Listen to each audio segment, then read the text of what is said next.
Hello and welcome to Bringing Education Home. I'm Herb. And I'm Christina. And together we bring you experts and ideas to help grow healthy, happy, successful families that are both inside. And outside the box. If you like the show, be sure to follow Christina on Facebook. And please leave us a like review on your favorite podcast platform. I now have the pleasure of introducing Stephanie Simpson. Stephanie is the Chief Executive Officer of the Independent Educational Consultants Association, the IECA, the leading professional organization representing independent private college and career counselors who support students and families navigating post-secondary education pathways. Previously, she served as the CEO of the Association for the Middle Level Education, the AMLE, the world's largest and oldest professional association dedicated to helping middle school educators cultivate the potential and possibilities of young adolescents. Stephanie's nearly 15 years of association leadership experience includes senior roles at the American College of Cardiology and the American Psychiatric Association. And she holds a JD from Northwestern University Pritzker School of Law and a BA from DePaul University. Welcome, Stephanie. It is a pleasure to have you here today. Thank you so much for joining us. Thank you for having me. I'm looking forward to the conversation. Yeah, Stephanie, we did our pre-chat like we do with almost every single one of our guests. And it was amazing what the similarities are of what you've been building and working on with yourself and your organization, but then also how it connects to homeschool families and how we really want parents to really kind of take charge of their child's education in lots and lots of different ways. So we're excited for this conversation. Thank you for being here. And let's start with that first question. Why this passion? What is it about independent consultants, etc., that help families, that make it your passion, that you really want to talk about this and share this with families? Yeah, I'd say it's probably both personal and professional. So just from the career side of having spent several years working in the middle school space, you just see the stress that kids are under, the decisions that we're asking them to make about their future from sometimes a very young age, just the complexity of the educational trajectory that they're having to navigate. And you're like, wow, I wish these kids had a little bit more support or as much support as we can possibly give them. And so when I was approached by the Independent Educational Consultants Association about their leadership role, I thought, well, these are the folks that have dedicated themselves to providing this type of support to families. They again are consultants, so they are helping individual students and families. So it's really tailored and personalized support. So that really resonated for me. And then just personally, wow, I wish I'd had an IEC when I was making my college decision making process. And then also, I have a high school. He just finished his freshman year, and I've been thinking a lot. I have a high school freshman, and then I have a 2-year-old. So I've been thinking a lot about how their educational trajectories are just going to be different with the way the world is changing. And my high school freshman, we've had to navigate a lot of educational decision making throughout his schooling. We homeschooled for a while because that he just needed to take a break and needed a different setting for a little while. He's back in our local high school, so that's now the setting that's right for him. But man, it's so nice to have IECs out there who are supporting families and navigating some of these really complex decisions. Thank you. Yeah, I mean, and that's where, part of what we do with Vibrant Family Education comes in. It's like really helping parents navigate and figure out that, yeah, there is a different choice. There is a different way of doing things.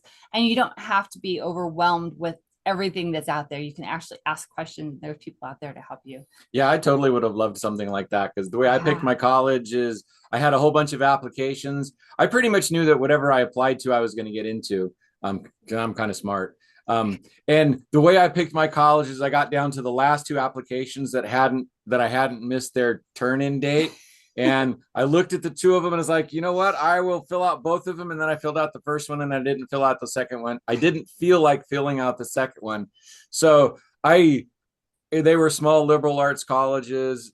I wasn't worried necessarily about the education. I was going to find a wife, which worked out very well for me. And so it's like, but yeah, that's how I picked the colleges. I missed all the deadlines except for the last 2, and then I figured I better get it done. Well, I think we have a saying that, IECs run on coffee and deadlines. So hopefully we can support kids these days in not missing those deadlines and avoiding the dartboard approach to, to picking a college.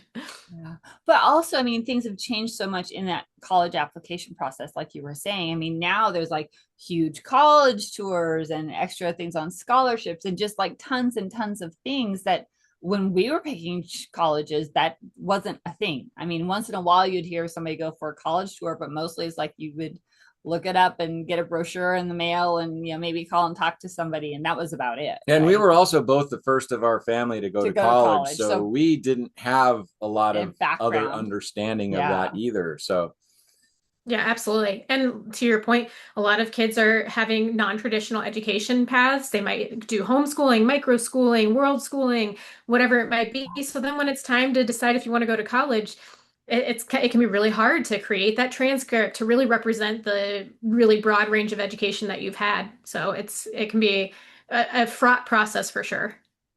And actually, that's a perfect segue into what one of the questions I'd love to ask you is that when you see those homeschool families come into the college process, when you see those families choosing a higher education course, do they come with the transcripts and stuff ready, or is this something we need to get out to parents like, hey parents, let's document a little bit more?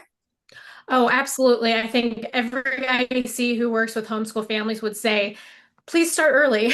And that's the other advice I would give is that, of course, there are lots of networks of support for homeschool families. But if you're working with an IEC in particular, make sure that it's someone that has expertise because the homeschool component to it is just so complex in terms of putting that application together and creating the transcript. You really want to work with somebody who knows what they're talking about. And organizations like IECA are great places to find people who have that really specialized expertise. So we've heard that colleges are like highly recruiting homeschool kids because they seem to be a little more put together, a little more responsible over multiple aspects of life. They don't have to babysit them as much as they do kids coming out of public education. But so wouldn't they make the requirements to get in a little easier if they or not be so strict? So what's the difference there? And again, how can parents start early? What is it that they need to have for the colleges? Well, I think to your point, it's not that it's just they've been used to such standardized information coming from high schools or, the public high schools they're used to working with. So it's just about how homeschool families can demonstrate the really robust, typically, curriculum that they've provided to their kids, the expertise and knowledge that they have. Test optional is really kind of is less and less common. So, they're also able to demonstrate their expertise through the SAT and ACT now that are, more widely accepted by schools these days. So I think it's not necessarily that schools aren't doing enough to recruit homeschools. It's just adjusting the system to make sure that homeschool kids are able to demonstrate all that they've accomplished, that activity list is as robust as another applicant from a local high school. It's just how they're demonstrating that.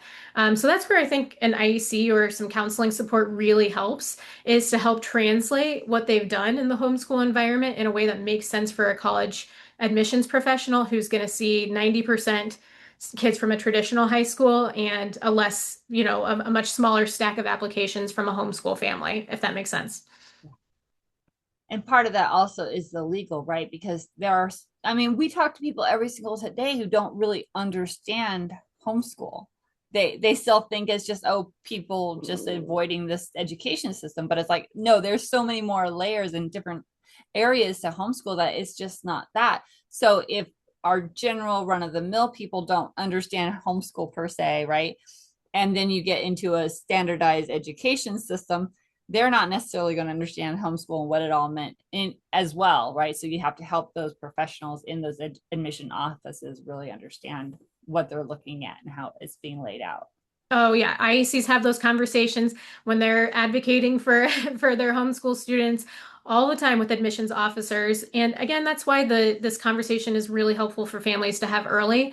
So if you are taking courses at a local community college or with the local high school, how does that play into your transcript? What amount of credit is translating there for that? Whatever curriculum you've chosen, how are you translating that to the transcript? So again, just starting really early helps to make sure that you're telling that complete story of the student. Okay, so you said something kind of toss away out there. You said that your son was homeschooled for a long time, but now he's back in the public education system because that's working for him. So first off, I would like to point out to our parents is like, see, you can put your kids in, take them out, do what's best for them.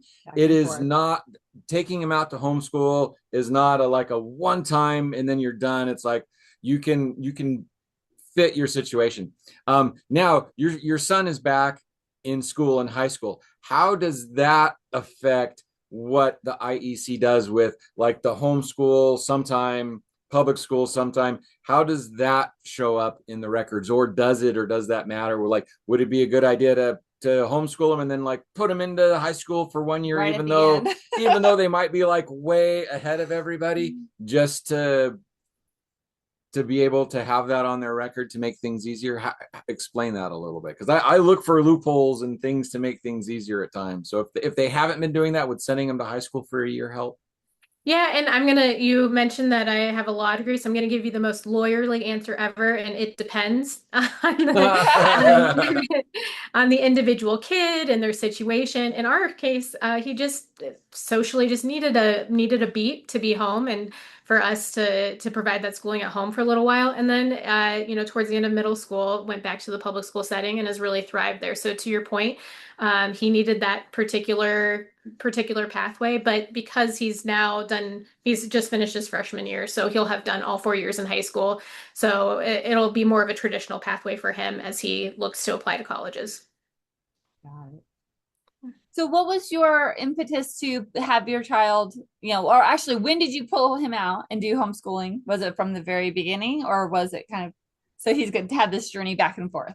No, yep. So we're probably non-traditional in terms of we really kind of leveraged homeschooling. He had just kind of been so he has ADHD, had just been struggling with how he was able to engage in the classroom. He's very smart, but just wasn't getting quite what he needed out of the traditional classroom setting. So in fourth and fifth grade, we decided to take that schooling into our home. And then our local middle school is 7th and 8th grade. So we decided that was the right point when all the feeder schools were kind of coming back together to give it a try again. And he really thrived when he went back into that setting.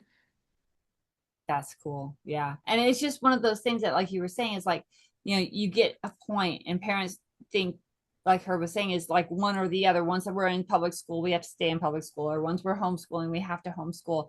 But it's really when you're, tuning in to your child and how they're doing and what they need, that is the power of that empowerment of the parent. So as you were deciding to homeschool, were you also using an independent education consultant at that time for the homeschool area, or you knew enough from your journey in the different areas you had been working in? I was lucky at that time to be working for the middle school association, and that was the age range he was in. So I got a lot of support from some of the teachers and educators that I worked with in that context. So actually, I didn't know a lot about IECs until I came into this role at IECA, which I think is, if I could be anything, it would be an evangelist for finding support like that for your student. Again, it's just so tailored to your individual kids' needs. We can't possibly ask a school counselor who has a caseload of 300 or 400 kids to one to be able to tailor their support to each individual child. So, I just think when a student finds a really great relationship with an IEC, it can just be transformative for them. And I would say also, I think we hear a lot that, well, our IEC is only for wealthy families. That is just so not the case anymore. The majority of IEC clients are middle-class families, and they have lots of options just based on what the individual family needs. So if it's a homeschool family that just needs that transcript support, they'd likely be able to find an IEC who kind of works hourly to provide that. If they need something more comprehensive, there's lots of IECs out there that work in that capacity too. Okay, so I'm going to take this back a little bit because we keep talking about IECs and the IECA. And you said even when you started, you hadn't really heard about that very much. So there's probably a lot of people kind of like me. I'm starting to piece it together.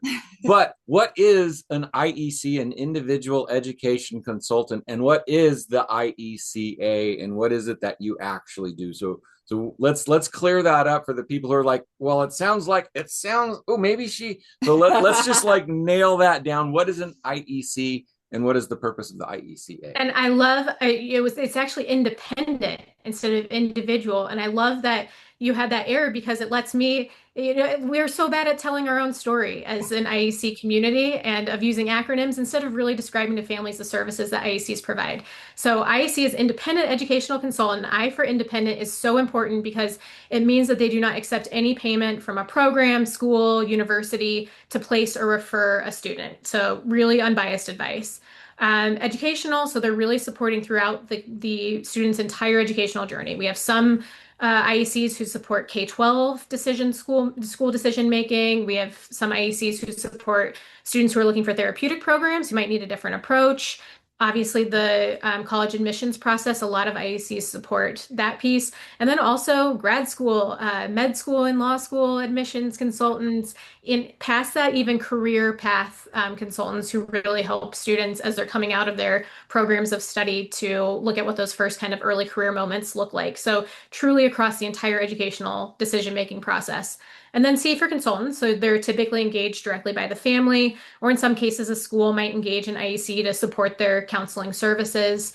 But they're to serve an individual student and family so that they're really providing that tailored, comprehensive support. So we're IECs. We are. And we have a lot of IECs on our podcast. So that's exactly. That's pretty cool. They just aren't with the association yet.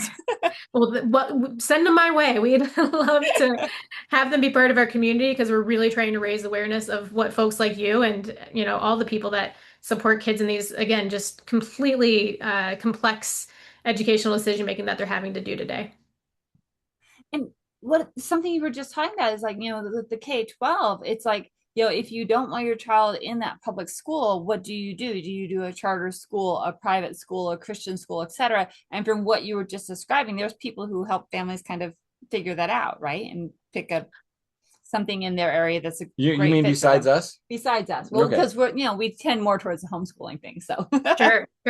Yeah, and to that point, there are a myriad of options out there now. There are online schools, there are hybrid schools that do some online and some in person. There are supplemental programs to a traditional public school. There's just so many options out there. It can be really overwhelming for families to find out what's the right fit for them. Like I said, I have a 15-year-old and a 2-year-old. So I'm worried about the 15-year-old and the college navigation process. And the 2-year-old, I'm really considering there's a broad range of options now available to us for his schooling and what might be the right fit for him. But I think you guys made such a great point is that if you choose one path, it doesn't have to be your path forever. So if it makes sense for your kid to do different things at different times in their lives, I think families should feel empowered to make those decisions. Yeah, Christine is really great with the earlier education stuff. As we get into high school, it's a little less. We can still guide people, but we prefer to hand them off then to people who are more qualified to deal with that area. But the early education, the learning to read, the learning how to learn right off the bat, it's like that's where she's an expert in. But we don't want to necessarily take it all the way, and we don't necessarily talk about financial aid. And again, that's why we have the people on our podcast and to bring in the holes that we don't have the professional to do that, because it's like, we're really great here, we're okay here, let's get people who are really great once we're past that. So it's like, we don't want clients forever. We want to help them with their needs and then get them to the next level where they can grow with the next person. And I think that's a great point. And we've seen that in the IEC space, is that there is more subspecializing happening because these questions are becoming more and more complex. Financial aid is really complex. They just changed a lot of the regulations around when and what you can borrow and how that impacts decision making that you're making for college might impact your ability to borrow if you go to med school down the road. So That's just one example of ways in which IECs have really had to kind of subspecialize. And to your point, a really great IEC will tell you what their expertise is, and they'll also tell you what their expertise isn't, and where you might need somebody else to help you navigate those decisions. So you said also though that a lot more middle class families are coming in and using IECs to help them make these decisions and things like that. But there's also several states who have like changed the laws and now they have like extra financial support, or the money from the school district now follows the child more. Are those states able to use some of those funds to help support and pay for IECs? We're not seeing that. I would have to see this, but again, here's your lawyerly answer. I would have to see the individual states regulation. We have not seen movement on being able to use education funds, at the federal level for IEC services. I think that I would advocate for that. I think that that's a really good use of those funds in order, again, to provide some of the services that maybe a large counseling department isn't able to provide at a large public school, for example. So yeah, I think that that's something we would certainly advocate for, but I'm not sure it's really widespread yet, being able to use some of those kind of savings funds for IEC services. All right. Yeah, because I'm trying to think, what was it? I know Florida has a really robust program with financials as far as like either helping support the homeschool curriculum and things like that, or Arizona is another one. So yeah, I definitely recommend people look at their individual state regulations and not use AI to tell them. Yeah. See, it's really kind of funny because I'm here in Oregon. It's like none of that. It's what we do is really difficult for people here in Oregon to afford, because it's like there is no help, there is no support. You pull your kids out of school, the money doesn't follow them. It's like they really don't want you to here. So it's kind of a battle here in Oregon. And that's also why we like helping people here so much to navigate that. Some states it's super easy. And again, we help people navigate that too, because sometimes easy is a trap, because it's like, oh, it's easy, we don't have to do anything. It's like, no, there's still things that have to be done. Right. And like we said, to set them up for success for whatever decision they want to make at the end of their schooling. So setting them up for success in college applications and beyond, for sure, definitely should be on the radar, even if that's the state requirements are not as stringent. Yeah. And that's definitely something that we do, because it's like we don't have a foot in their game at this point. So it's like, what do you need for your family? So we really go into the family, what's best for you. It's like, okay, well, let's try this for 3 months and let's see how that goes. Because if they really don't have an idea, then it's like, let's try this, let's move. And so we can step them through different processes. And instead of them thinking that they failed every step of the way, it's like, oh, this is too hard, I can't do this. Oh, let's try this. It's like, no, let's find out what works. Let's find out where the resistances are. Let's see if there's something that we can get around this resistance and make it a little easier for you. So much of what we do, and it sounds like what IEC does, is to make it so that the parents have the information available to make the decision that's best for them. Like, so if you go to a school and you're in public school, you go to them to try and get help. It's like they're going to do what's best for the school, not always necessarily what's best for your child. But if you are your child's school, then that changes, because you are going to do what's best for them, but they get so overwhelmed with all of the choices. Yeah, absolutely. One thing that really resonates for me is our IECA's president. She says the best feedback she gets from students isn't when they say, you helped me get into the right school, or you made me feel really good about the process. And I think that's just so important, that families feel informed, that they feel like their kid put their best foot forward in their applications or in whatever decision making they're doing, and that they made the choice that's right for them. And so, if an IEC can support families in that, I think that's just such a value add. So now in the IECA, what do you do? What is it that people are going to come to you for?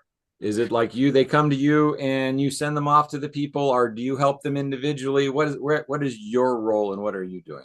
Yeah, so we're a professional association, and I think the most important thing that we do is we provide an ethical code for IECs. So every IECA member has pledged to adhere to our ethical code. It has very strict restrictions. Like I said, they are not to take any financial compensation from any school, program, university. It has a lot of guidance on conflicts of interest and how to, ethically support a family. So we when we have ethical concerns brought to us by families or by other members, we take those really seriously. We conduct full investigations, and we make sure that those that are in the IECA community are actively practicing that ethical code.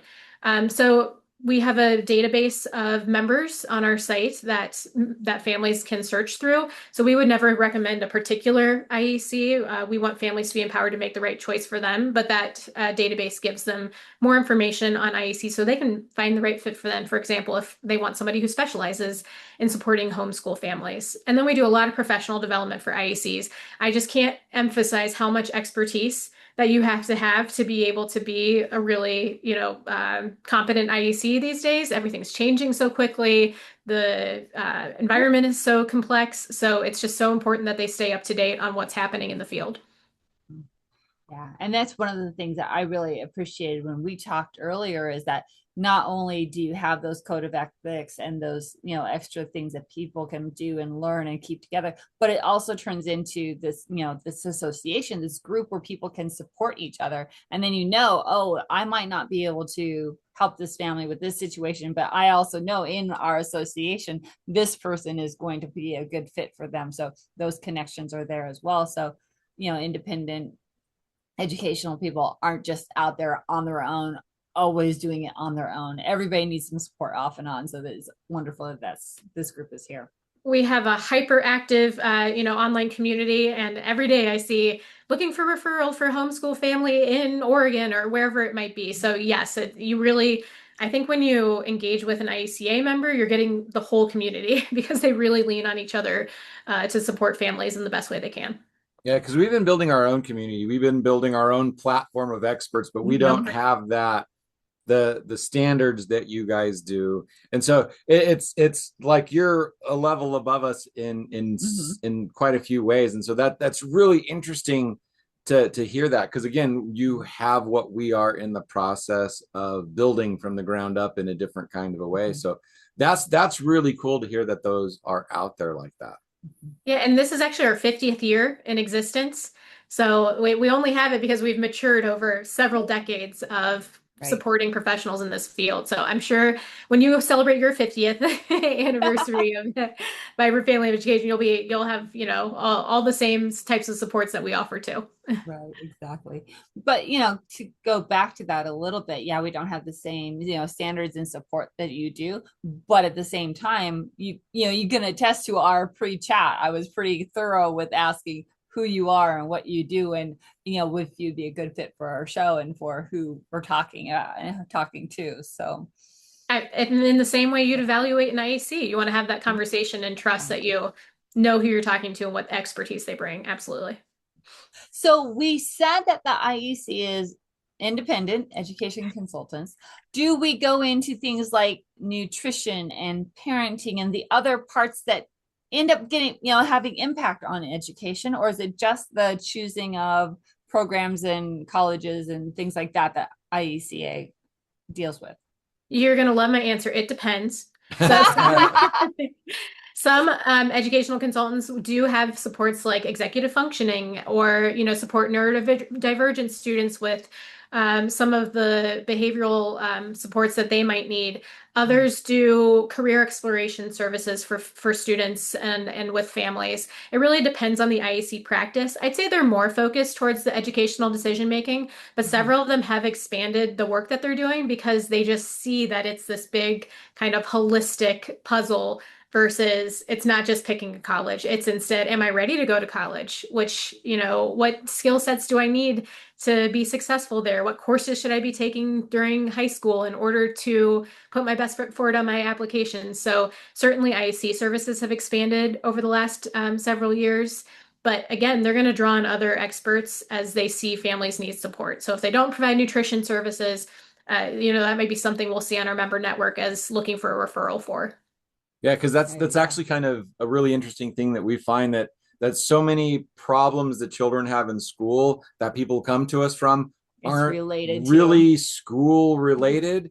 So they're not sleeping, they're not getting outside enough, they're not exercising enough, their food is awful. I mean, the school food program is awful.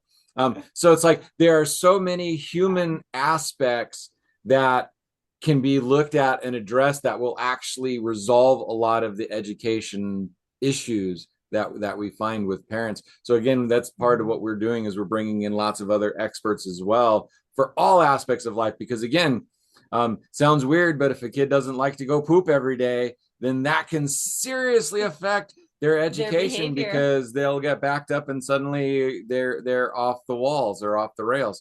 So it's like there are so many different ways to look at it, and that's kind of what we try to bring to the table. Holistic approach is that not only, it's not just about education, but they're also this meat suit that's carrying this spirit around that also has to be addressed and looked at as we're going forward. I can just, and bobbleheading along in agreement from my time at the Middle School Association. If you want to talk about meat suits with, with active spirits, those are middle schoolers, to be sure. And like you said, it's just, we do so much better when we think about the kids holistically and not just as, not just this 3 pounds up here, but the rest of it. So much more than the test score, 100%. Yeah. Yeah. When we talk about, bringing education home, it's the body, the mind, the spirit, is all of it connected around the child and the family. Yeah. You talk about those middle schoolers. That is one place I would never go as a teacher. I was like, no, you can transfer me to high school if you want to, but please don't transfer me to middle school. But you've met middle school teachers and they belong there. If they yes, because they look at the elementary and the high school teachers and they're like, we wouldn't want to be any other place. It's like, right. Good for you. Stay there, because I don't want to be there. Real good friends with the 6th grade teachers. Like, I can't do what you do. It's like, I can't do what you do. It's like, how can you handle to be with those 7-year-old little monsters? It's like, how can you handle to be with those 12-year-old psycho kids? Yeah, I think that's a great point. Teachers kind of find a way of ending up where they need to be. Absolutely. And, to take it back to what we're talking about here, that's why the independent education consultants also, they find where they need to be. They find their love, they find their passion. They know the experiences they have that they can impart to families and really help them make that next great steps. Yeah. Yeah. Oh yeah. So it's a you're beautiful involved with these kind of associations. When you chose to take your son out of school in the 5th, 6th grade, were you working with 4th, 5th? Were you working with a consultant at that point?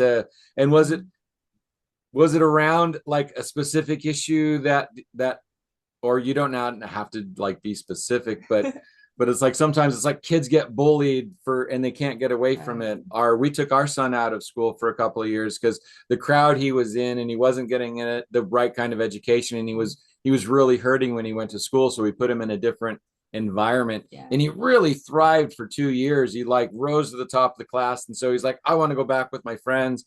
Then it kind of like went down again. Unfortunately, yeah, but do the consultants that you work with, like if your child's having emotional problems in school or not wanting to go to school, do you have counselors like that as well? Oh, absolutely. And for us, it was a social issue that was impacting his academic performance. So for us, he just needed a different environment for a while until we kind of figured out that, he developed a little more and matured a little more. But we have in particular just an amazing group of consultants who are called therapeutic consultants.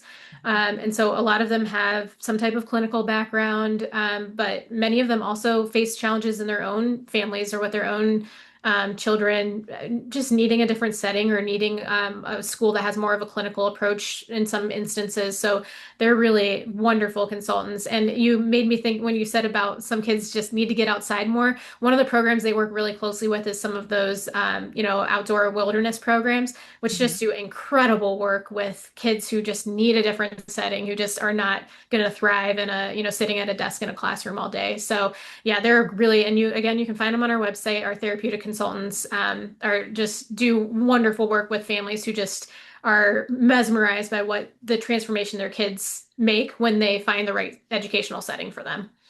Beautiful. And so now is actually a great time. How do people find, besides the website, go ahead and say it out loud. Of course, everything's going to be in the show notes, but how do they find you? How do they find the consultants? How do they help their families move forward in the education process? Yeah, so we're at IECAonline.com. You'll find right on the homepage, find a consultant that brings you to our database that lets you search across the country, around the world, based on your parameters, whether you want virtual or in-person support, what type of consultant you're looking for. If you ever need help, you're welcome to call our number as well, and we can help you utilize the database because, again, it's just our goal to help families find the right support for them.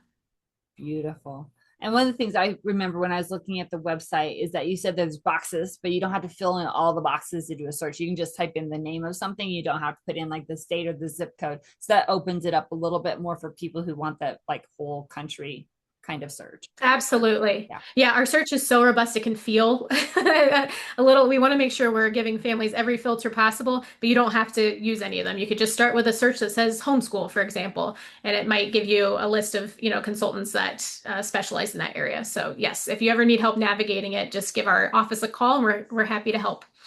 Beautiful. Thank you so much. Is there anything that we haven't touched on that you had on your notes? Like, I really want to make sure I speak on this, or I really want to share this part. Or I hope they talk to me about this. No, this was a really great opportunity for us to talk about where there's overlap and to share how IECs support families. And just thank you for the work that you're doing to empower families to make the right decisions for their kids. So just happy to be part of this conversation.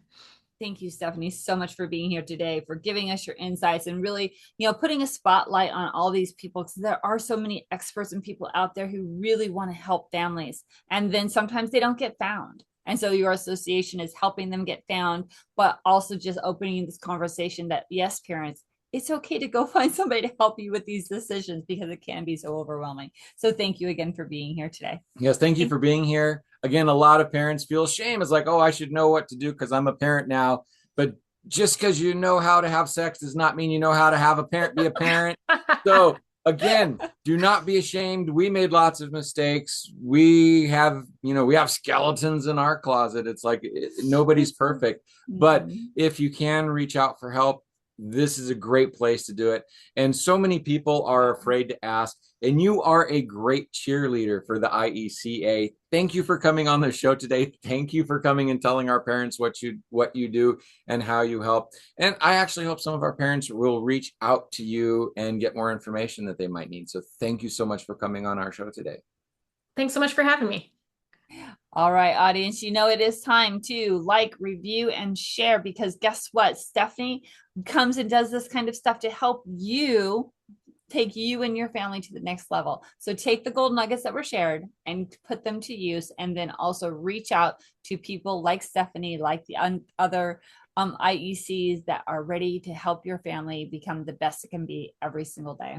And if you're going to share the podcast, make sure to leave a comment to the person you want to share it to with an @ and that will get them the information and also increase our contacts, and it'll help more people see this as well. So share it, comment to the people that you want to share it with as well. Help this message get out, because more people need to see this, because people like Stephanie need more people to see them so that we can help more families. And the IECA is great at helping families. So again, thank you for being here and have a wonderful day. Bye, everybody. Bye for now.